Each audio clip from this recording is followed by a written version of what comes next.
anong gagawin ko? Mamaya malalaman mo kung anong dapat mong gawin. At siya ang bahala sa iyo. Anak, itong gawin mo. Mamaya, ito parang gagawin ko. Yung pala yun, siya ang nagpaisip sa iyo. Hindi sabi mo, ay hindi, pinaisip ka ng Diyos. Kahit di mo ang isip marating sa iyo, ang Diyos yun ang utos sa iyo. Parang kagalingan mo. Kung magkakasakit tayo, sobra, minsan, masaya tayo dahil nakakalimutan natin.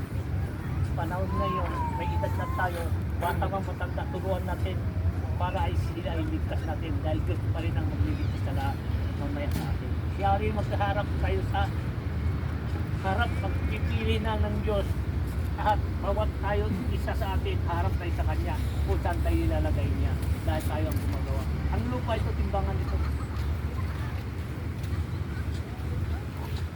Kung hindi mo sumunod ang kagusto ng Diyos, sa baba ka. Dahil ang kasama mo ang sa baba.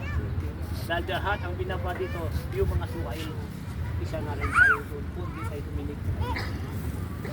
Kung tayo ay alam natin yung mali, tinanggal natin, ibig sabihin, pag oras nang nawala ka, ang gagalubong sa iyo, hindi lang si Angel, si Jesus Christ, anak, nandito sa langit. At lahat ang nagawa mo ay mabuti. Tandaan ninyo, ang katawan natin pagsamantala, mag-ipon na lang tayo ng ugali ng kabutihan.